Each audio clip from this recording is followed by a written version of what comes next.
Hello everyone, welcome to my YouTube channel deep success. आज हम बात करेंगे यूपीएससी के प्रीवियस ईयर्स के कुछ क्वेश्चंस। तो शुरू करते हैं। पहला क्वेश्चन है, the Miyawaki method is well known for the. Miyawaki विधि किसके लिए प्रसिद्ध है? तो यहाँ पर ऑप्शन दिए गए हैं। पहला ऑप्शन है promotion of commercial farming in arid and semi arid areas. Second option है development of gardens using genetically modified flora. Third is creation of mini forest in urban areas. Option D is harvesting wind energy on coastal areas on sea surfaces. तो इसका सही answer होगा promotion of commercial farming in arid and semi arid areas. तो Miyawaki method arid और semi arid areas में commercial खेती को बढ़ावा देने के लिए है। मूव करते हैं अगले क्वेश्चन की तरफ। अगला क्वेश्चन है, in the Government of India Act 1919, the function of provincial government were divided into reserved and transferred subject. Which of the following is treated as reserved subject? Administration of justice, local self government, land revenue और police. इसमें से कौन सा reserve में आता था? तो इसमें से administration of justice, land revenue और पुलिस ये रिजर्व में आता था। भारत सरकार अधिनियम 1919 यूनाइटेड किंगडम की संसद का एक अधिनियम था। इसे भारत सरकार में भारतीयों की भागीदारी बढ़ाने के लिए पारित किया गया था।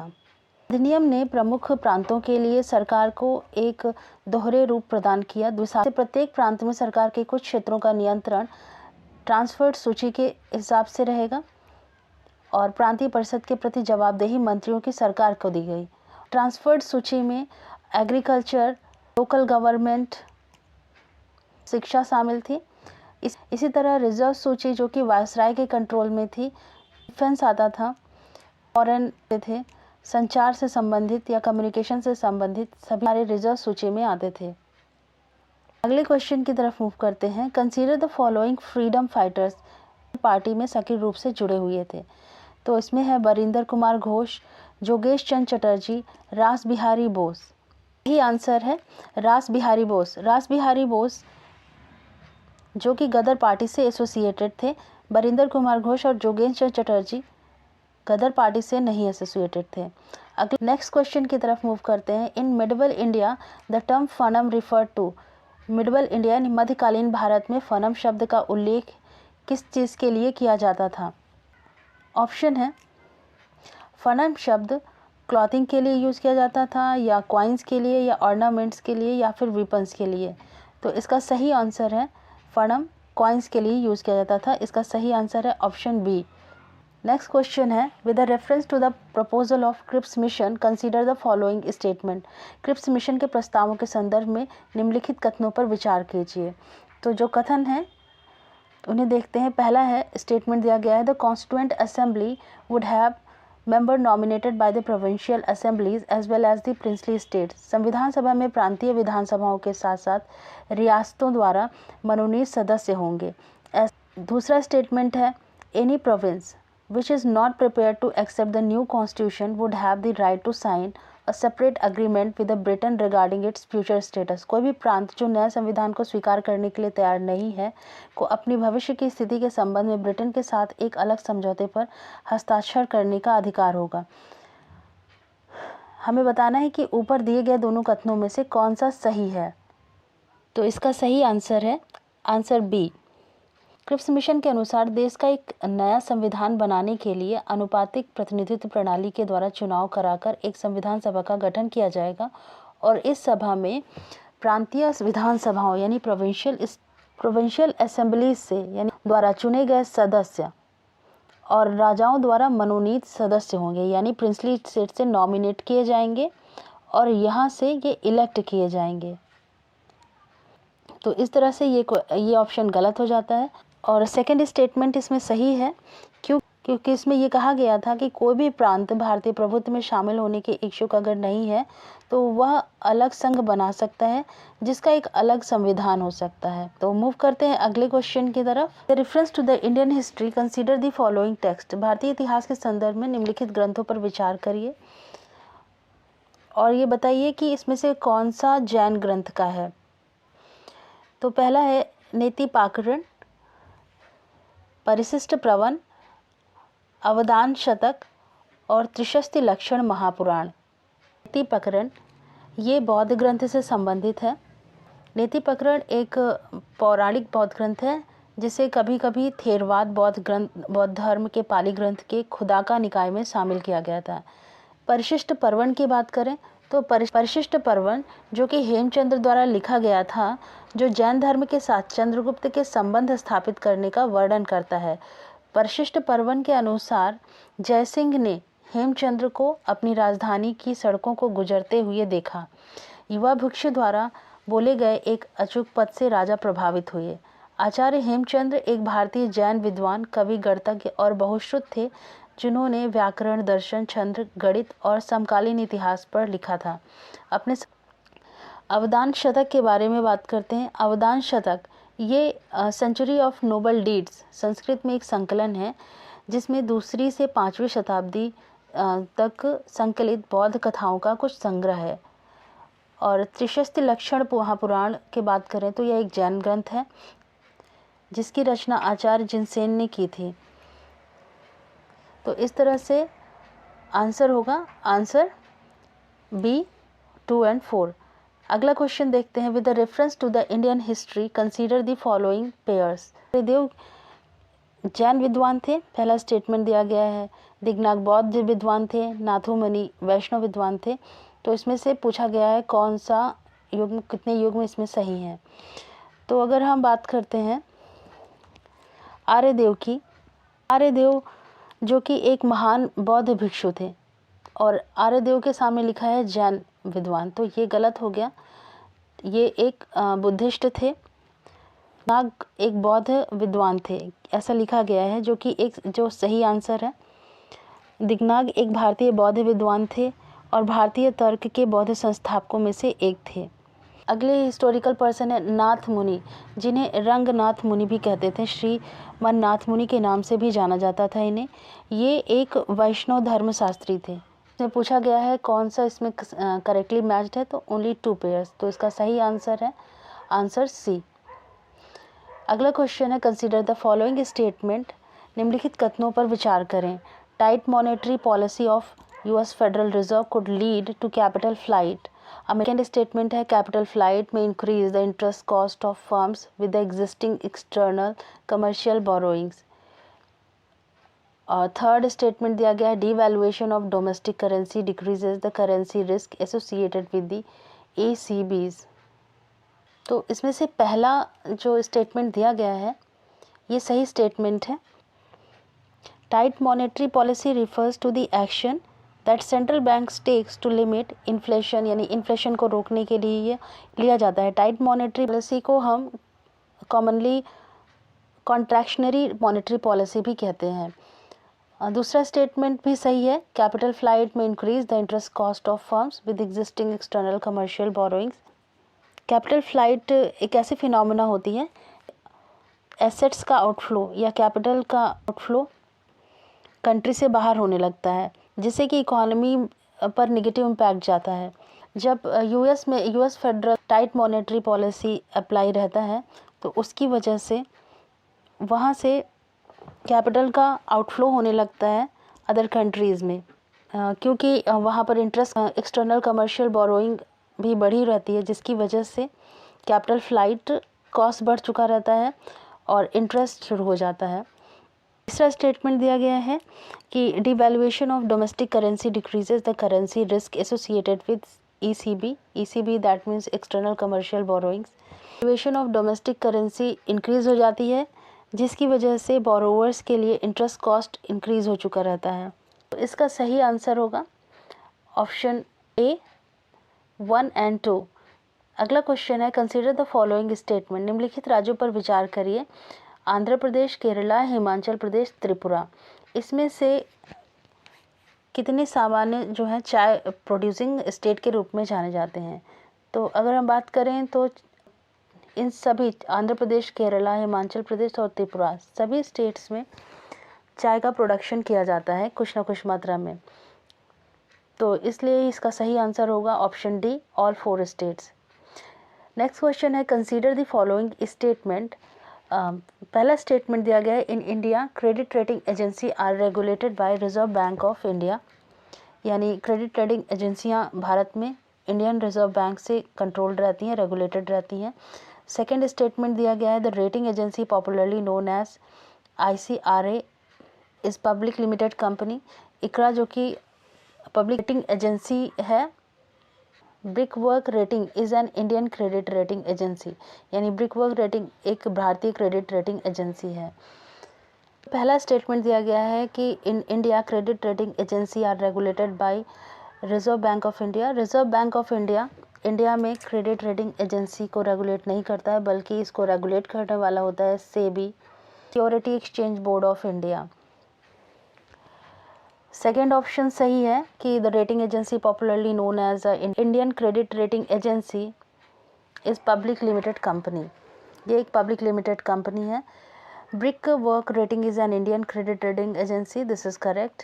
तो सही आंसर होगा answer B 2 and 3। Next question है, with the reference to the banks board bureau which of the following statement are correct, यानी बैंक्स बोर्ड ब्यूरो के रेफरेंस में कौन से स्टेटमेंट इसमें सही और गलत हैं। दिया गया, the governor of RBI is the chairman of banks board bureau, यानी governor of RBI bank board bureau का चेयरमैन होता है। बी सेकेंड स्टेटमेंट दिया गया है कि bank board bureau recommends for the selection of heads for public sector banks, यानी BBB सार्वजनिक क्षेत्र के बैंकों के लिए इसके हेड्स होते हैं, उनके चयन की सिफारिश करता है। तीसरा स्टेटमेंट है, bank board bureau help the public sector banks in developing strategies and capital raising plans, ये पब्लिक सेक्टर्स के बैंकों को स्ट्रेटजिक डेवलप करने और कैपिटल रेज करने में मदद करता है। इसमें बताना है कि कौन सा स्टेटमेंट सही है। तो पहला स्टेटमेंट यहाँ पर गलत है, क्योंकि यह ज़रूरी नहीं है कि BBB का चेयरमैन हमेशा गवर्नर ऑफ RBI ही रहे। कोई भी ऐसा पर्सन जो कि इकोनॉमिक एक्सपर्ट हो और उसे सेंट्रल गवर्नमेंट द्वारा अपॉइंट किया जाता हो। सेकेंड स्टेटमेंट सही है, जिसमें कि BBB द्वारा ही रिकमेंड किया जाता है कि पब्लिक सेक्टर बैंक्स के हेड्स कौन होंगे। Third statement is also correct, क्योंकि बैंक बोर्ड ब्यूरो ये हेल्प करता है कि तरीके की स्ट्रैटेजीज बनाने में हेल्प करता है कि जिससे कि सेक्टर बैंक्स कैपिटल रेज कर सकें। अगला क्वेश्चन है, with the reference to the convertible bonds consider the following statement. Convertible bonds के संबंधित कुछ स्टेटमेंट दिए गए हैं, उसके बारे में बताना है। तो सबसे पहले हम जानते हैं बॉन्ड क्या होता है। बॉन्ड एक डेप्ट सिक्योरिटी होती है, मोस्टली इसको गवर्नमेंट या कंपनी इशू करती हैं डेप्ट इकट्ठा करने के लिए। बॉन्ड एक सर्टिफिकेट या पेपर होता है जिसके ऊपर उसकी वैल्यू लिखी होती है और उसे इशू करने वाली कंपनी का नाम लिखा होता है। जो बॉन्ड इशू करता है उसे बॉन्ड इशूअर कहते हैं, तो बॉन्ड खरीदता है उसे बॉन्ड होल्डर कहते हैं। लोग बॉन्ड क्यों खरीदते हैं? लोग बॉन्ड खरीदते हैं क्योंकि उनको उस पर इंटरेस्ट मिलता है। जितने साल का उन्होंने बॉन्ड खरीदा है उतने साल का उनको इंटरेस्ट मिलता है, प्लस उनका प्रिंसिपल अमाउंट मिलता है।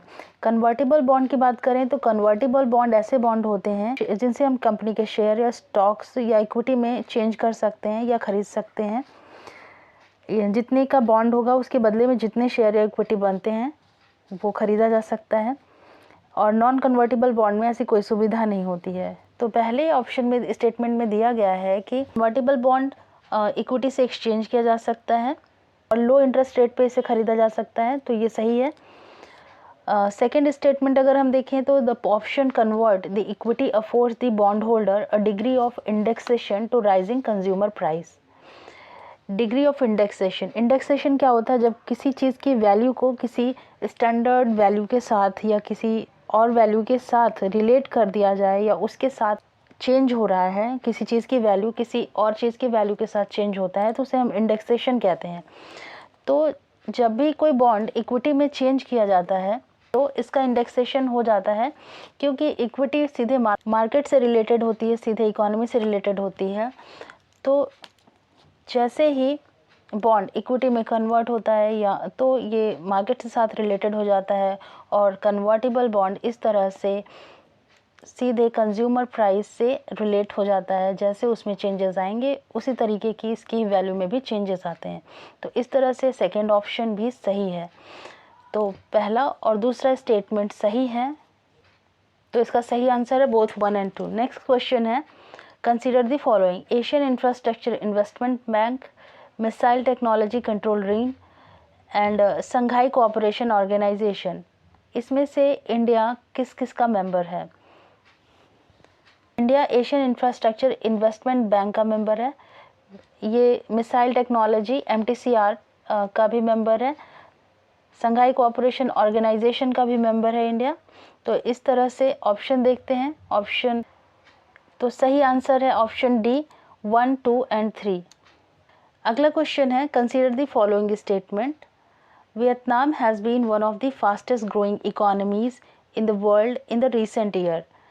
सेकेंड स्टेटमेंट है, Vietnam is led by multi party political system. Third statement है, Vietnam's economic growth is linked to its integration with the global supply chains and focus on exports.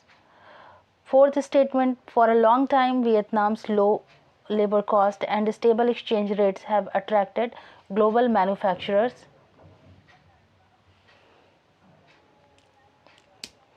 And fifth statement is Vietnam has the most productive e-service sector in the Indo-Pacific region. Which of these statement given above are correct? तो पहला statement कि Vietnam fastest growing economy है recent year में, तो ये सही statement है। दूसरा स्टेटमेंट कि ये मल्टी पार्टी पॉलिटिकल सिस्टम से गवर्न हो रहा है, तो ये ऐसा नहीं है, यहाँ पर सिंगल पार्टी पॉलिटिकल सिस्टम चल रहा है। थर्ड स्टेटमेंट है, वियतनाम की इकोनॉमिक ग्रोथ लिंक्ड है उसके integration with the global supply chain और फोकस ऑन एक्सपोर्ट, यानी ये एक्सपोर्ट पर फोकस करने की वजह से और ग्लोबल सप्लाई चेन पर फोकस करने की वजह से इसकी इकोनॉमिक ग्रोथ बढ़ी हुई है, तो ये स्टेटमेंट भी सही है। चौथा स्टेटमेंट भी सही है कि for a long time Vietnam का जो लो लेबर कॉस्ट है और उसकी जो स्टेबल एक्सचेंज रेट है उसकी वजह से ग्लोबल मैन्युफैक्चरर्स उधर अट्रैक्ट हो रहे हैं, तो चौथा स्टेटमेंट भी सही है। Vietnam has the most productive E service sector in the Indo Pacific region, तो ये सही नहीं है। इस तरह से ऑप्शन बन रहा है वो है 1, 3 and 4। नेक्स्ट क्वेश्चन है, in India which one of the following is responsible for maintaining price stability by controlling inflation. Bharat में निम्न में से कौन इन्फ्लेशन को कंट्रोल करके प्राइस स्टेबिलिटी को मेंटेन करने के लिए रिस्पॉन्सिबल है? तो पहला option department of consumer affairs, second option expenditure management commission, third is financial stability and development council and D option is reserve bank of India. Inflation को control करके इस स्टेबिलिटी को मेंटेन करने के लिए जो रिस्पॉन्सिबल वो है RBI, तो इसका सही आंसर डी। नेक्स्ट क्वेश्चन है, with reference to non-fungible tokens, consider the following statement. First statement is, they enable the digital representation of physical assets. ये physical assets का एक digital representation है। Second statement is, they are unique cryptographic tokens that exist on blockchain. ये एक unique cryptographic tokens होते हैं जो blockchain पर एग्जिस्ट करते हैं, मौजूद हैं। ये एक तरीके से क्रिप्टो करेंसी की तरह ही होता है। थर्ड स्टेटमेंट है, दे कैन बी ट्रेडेड और exchanged at equivalency and therefore can be used as a medium of commercial transaction.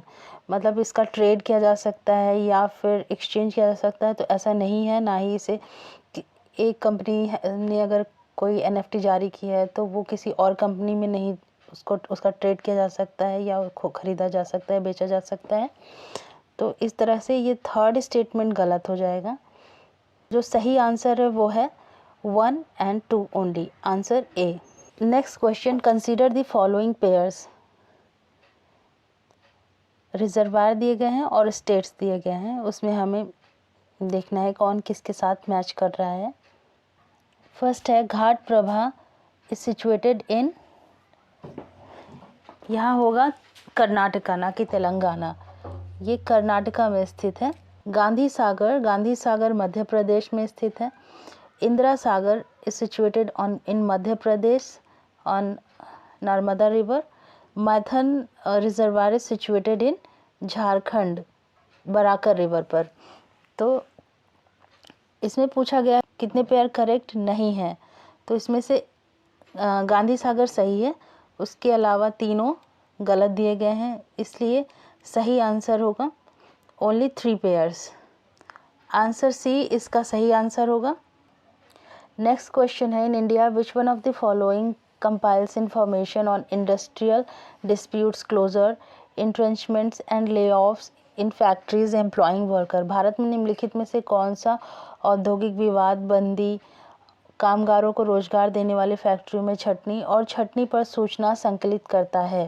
पहला ऑप्शन है सेंट्रल स्टैटिस्टिक्स ऑफिस, दूसरा ऑप्शन है department of promotion of industry and internal trade, तीसरा option है labour bureau और चौथा option है national technical man power information system. तो इसका सही आंसर होगा answer C, labour bureau. Labour bureau जो कि औद्योगिक विवाद, बंदी, कामगारों को रोजगार देने वाली फैक्ट्रियों में छटनी और छटनी पर इंफॉर्मेशन या डेटा संकलित करती है।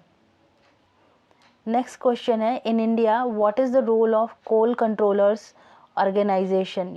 भारत में कोल कंट्रोल ऑर्गेनाइजेशन की क्या भूमिका है? तो इसमें कुछ स्टेटमेंट दिए गए हैं, उससे पहले हम देख लेते हैं। पहला स्टेटमेंट है, coal controller organization is the major source of coal statistics in government of India. भारत सरकार में CCO कोयला सांख्यिकी का प्रमुख स्रोत है। दूसरा स्टेटमेंट दिया गया है, it monitors progress of development of captive coal lignite blocks. यह कैप्टिव कोल लिग्नाइट ब्लॉकों के विकास की प्रगति की निगरानी करता है।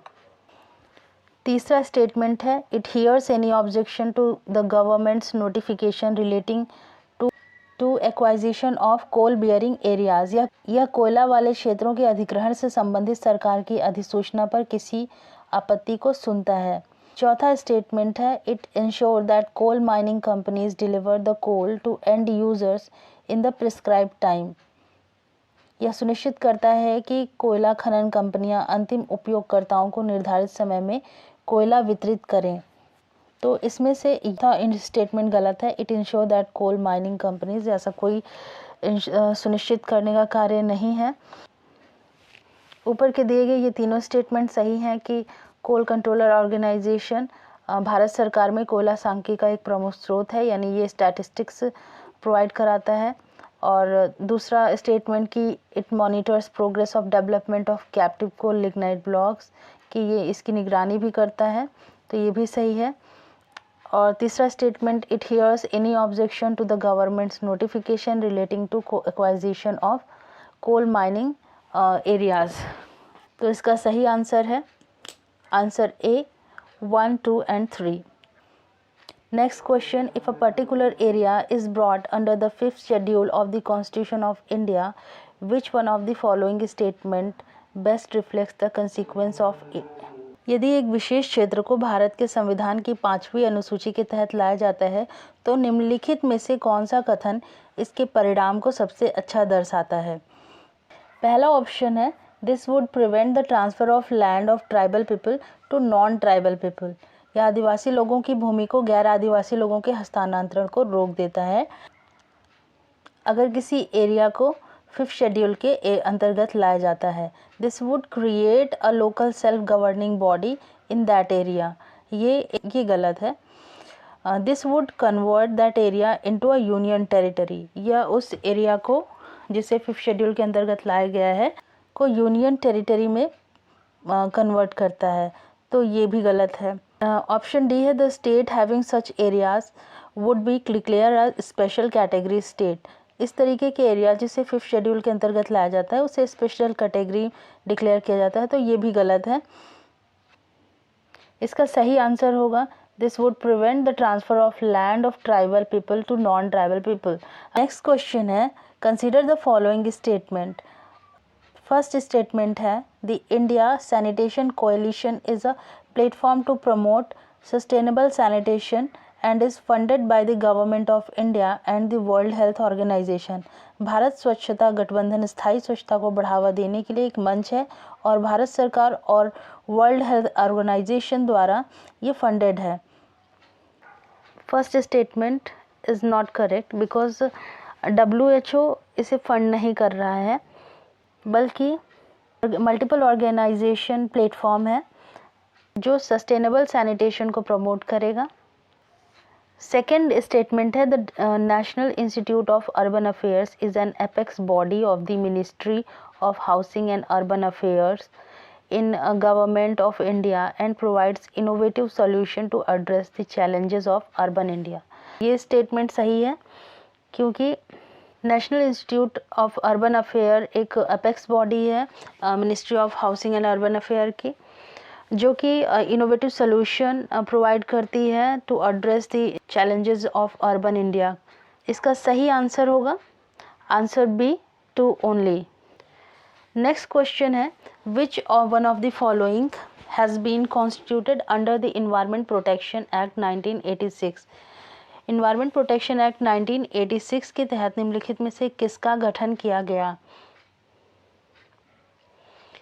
ऑप्शन है option A central water commission, केंद्रीय जल आयोग जिसे कहते हैं। सेकंड ऑप्शन है central ground water board. Third है सेंट्रल ग्राउंड वाटर अथॉरिटी। और डी ऑप्शन है नेशनल वाटर डेवलपमेंट एजेंसी। तो इसका सही आंसर है answer C, central ground water authority, जिसे कि इन्वायरमेंट प्रोटेक्शन एक्ट 1986 के तहत बनाया गया था। नेक्स्ट क्वेश्चन है विच of the following are nitrogen fixing plant. इसमें से नाइट्रोजन फिक्सिंग प्लांट कौन कौन से हैं? अल्फाल्फा, अमरंथ, चिकपी, क्लोवर, पर्सलेन या कुल्फा और स्पिनच। अल्फाल्फा एक नाइट्रोजन फिक्सिंग प्लांट है। चिकपी भी यानी चना भी नाइट्रोजन फिक्सिंग प्लांट है और क्लोवर भी एक नाइट्रोजन फिक्सिंग प्लांट है। तो 1, 3, 4 तो देखते हैं ये किस ऑप्शन में दिया गया है। तो पहले ऑप्शन में ही दिया गया है 1, 3, 4, तो हमारा आंसर होगा 1, 3, 4। नेक्स्ट क्वेश्चन है biorock technology is talked about in which one of the following situations. किस सिचुएशन में बायोरॉक टेक्नोलॉजी का उपयोग किया जाता है या चर्चा में है? तो पहला ऑप्शन दिया गया है restoration of damaged coral reefs. तो पहला ही ऑप्शन सही है, बायोरॉक टेक्नोलॉजी का इस्तेमाल restoration of damaged coral reefs के लिए किया जाता है।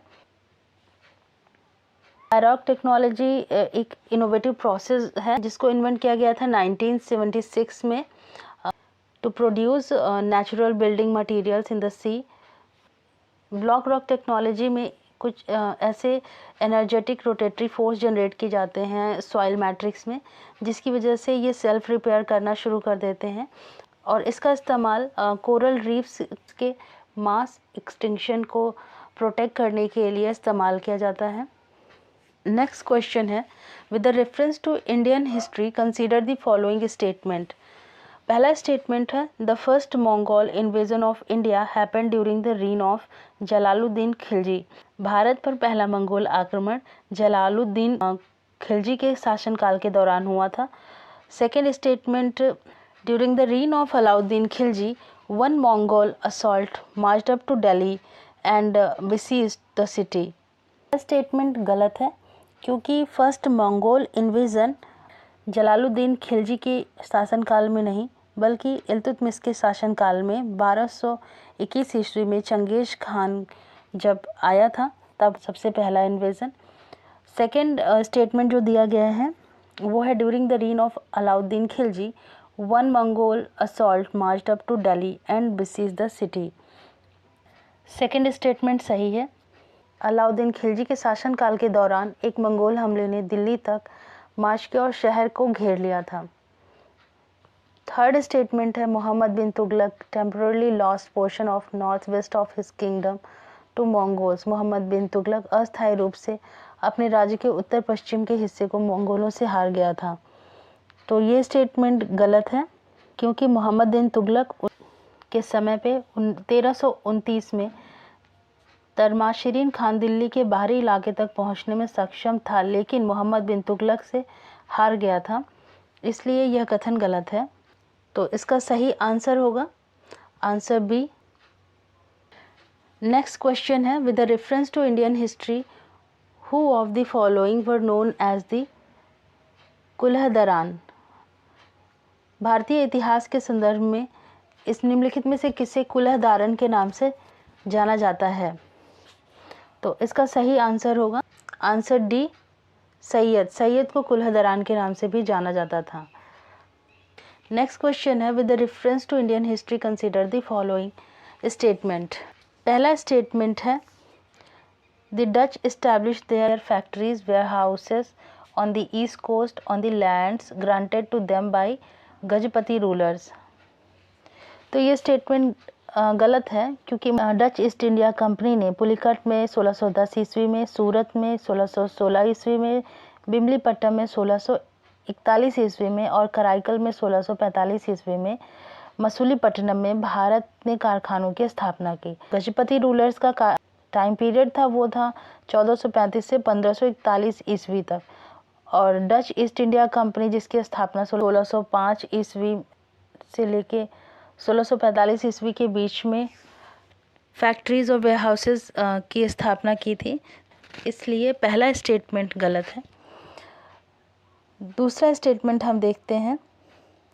दूसरा स्टेटमेंट है, Alfonso de Albuquerque captured Goa from Bijapur sultanate. तो ये आंसर सही है, क्योंकि 1510 ईस्वी में अल्फांसो डी अल्बुकर्क ने बीजापुर के सुल्तान इस्माइल आदिल शाह से गोवा पर कब्जा कर लिया, और यह विजयनगर साम्राज्य के शासक कृष्णदेवराय की मदद से किया गया था। उनके शासनकाल में मुसलमानों के उत्पीड़न का बोलबाला था। उसने विजयनगर साम्राज्य के श्री कृष्णदेवराय के भटकल पर कब्जा कर लिया। तीसरा स्टेटमेंट देखते हैं, the English east India company established a factory at Madras on a plot of land leased from a representative of Vijayanagar empire. अंग्रेजी ईस्ट इंडिया कंपनी ने मद्रास में विजयनगर साम्राज्य के एक प्रतिनिधि से पट्टे पर ली गई जमीन पर एक कारखाना स्थापित किया। तो ये स्टेटमेंट भी सही है, क्योंकि विजयनगर के शासकों ने नायक के रूप में जाने जाने वाले सरदारों को नियुक्त किया, जिन्होंने प्रांत के विभिन्न क्षेत्रों पर लगभग स्वतंत्र रूप से शासन किया। अंग्रेजी ईस्ट इंडिया कंपनी ने 1639 में यानी 1639 में मद्रास में विजयनगर साम्राज्य के प्रतिनिधियों से पट्टे पर ली गई भूमि पर एक कारखाना स्थापित किया, जिसे नायक कहा जाता है। अब दूसरा और तीसरा स्टेटमेंट सही है, तो सही आंसर होगा आंसर बी, 2 और 3। नेक्स्ट क्वेश्चन है, with the reference to United nations credential committee consider the following statement. United nation credential committee से संबंधित कुछ स्टेटमेंट दिए गए हैं। पहला स्टेटमेंट है, it is a committee setup by the UN security council and works under its supervision.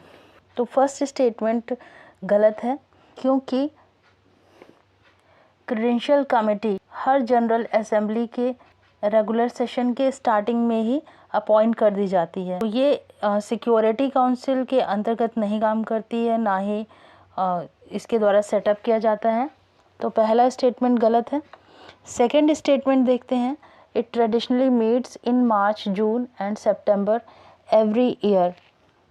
Usually जो committee है वो मीट करती है नवंबर में, और यहाँ पर ये अपने रिपोर्ट को प्रेजेंट करती है जनरल बॉडी के सामने दिसंबर में। तो सेकंड स्टेटमेंट भी गलत है।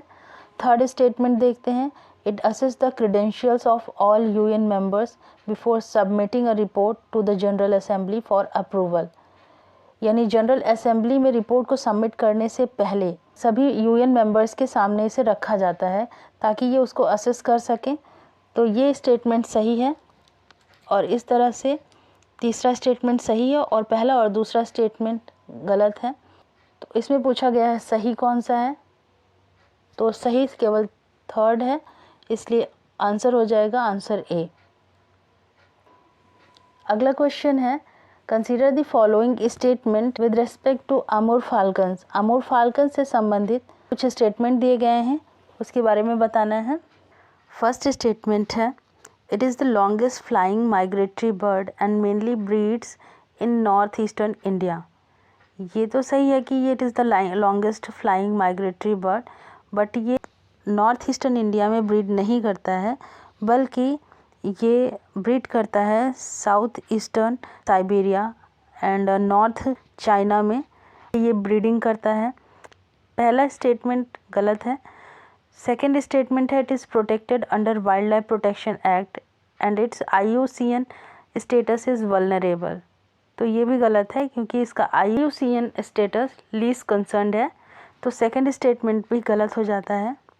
तो फर्स्ट और सेकेंड दोनों ही स्टेटमेंट गलत हैं और इसमें पूछा क्या गया है कौन सा सही है, तो दोनों ही गलत होने की वजह से आंसर हो जाएगा answer D, neither one nor two. Question है हमारा, नेक्स्ट क्वेश्चन है with reference to United Nations General Assembly consider the following.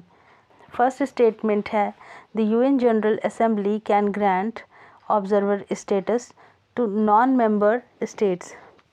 संयुक्त राष्ट्र की general assembly non member states को ऑब्जर्वर स्टेटस दे सकती है, तो ये सही है। सेकेंड स्टेटमेंट दिया गया है inter governmental organisation can seek observer status in the UN general assembly. Inter governmental organisation UN assembly में ऑब्जर्वर का दर्जा रख सकती है, तो सेकेंड स्टेटमेंट भी सही है। तो फर्स्ट और सेकेंड स्टेटमेंट भी सही हो गए। थर्ड स्टेटमेंट देख लेते हैं। थर्ड स्टेटमेंट है permanent observers in the UN general assembly can maintain missions at the UN headquarter. संयुक्त राष्ट्र महासभा में जो परमानेंट ऑब्जर्वर होते हैं वे संयुक्त राष्ट्र मुख्यालय में मिशन बनाए रख सकते हैं, तो थर्ड स्टेटमेंट भी सही है। इस तरीके से फर्स्ट सेकंड थर्ड स्टेटमेंट तीनों ही सही हैं और पूछा गया है कि कौन सा इसमें सही है, तो ये तीनों सही हैं, तो इसका सही आंसर हो जाएगा आंसर डी 1 2 3। ये थे UPSC के प्रीवियस ईयर के कुछ क्वेश्चन। इसी तरह के कुछ क्वेश्चन के साथ हम अगले वीडियो में मिलते हैं।